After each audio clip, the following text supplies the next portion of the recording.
যারা regular camping করেন অথবা ক্যাম্পিং করতে পছন্দ করেন তারা কিন্তু এই লাইটটা কালেকশনে রাখতে পারেন, কারণ এটা কিন্তু খুবই সুন্দর একটা ক্যাম্পিং লাইট। এই যে দেখেন, এটার মডেল হলো X10, এই যে ফ্ল্যাট লাইট অথবা ক্যাম্পিং ফ্ল্যাশ লাইট। এই লাইটটা কিন্তু খুবই সুন্দর, এটাতে 1200 mAh একটা ব্যাটারি দেওয়া আছে। আর সবচেয়ে মজার বিষয়টা হলো এটা, এই যে দেখেন এই লাইটটা জ্বলছে নিভছে, ঠিক আছে, খুবই সুন্দর একটা টর্চ লাইট। আর এটাতে কিন্তু টর্চ লাইটের ব্যবস্থা আছে। এই যে দেখেন, আপনি কিন্তু বাসায় রেখে এটাকে লাইট হিসেবে ইউজ করতে পারবেন, আপনি চাইলে আবার এই মাথাটা খুলে টর্চ লাইট হিসেবে ব্যবহার করতে পারবেন।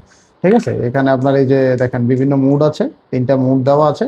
আর এই যে এটাতে আপনি চাইলে জ্বালিয়েও রাখতে পারবেন। এইটা হলো সবচেয়ে সুন্দর একটা ভাইব ক্রিয়েট করে। আপনারা যখন কোথাও বসে আড্ডা দিবেন অথবা ক্যাম্পিং যাবেন, ক্যাম্পিং এ যাওয়ার সময় আপনি এই লাইটটা যদি জ্বালিয়ে রাখেন, খুব সুন্দর একটা ভাইব ক্রিয়েট হবে। আর এখানে আরেকটা অপশন আছে, এই যে যদি দেখেন আপনার আরেকটা টিপ দেন, এই যে দেখেন লাইটটা জ্বলবে, মানে একটু বাড়বে কমবে বাড়বে কমবে।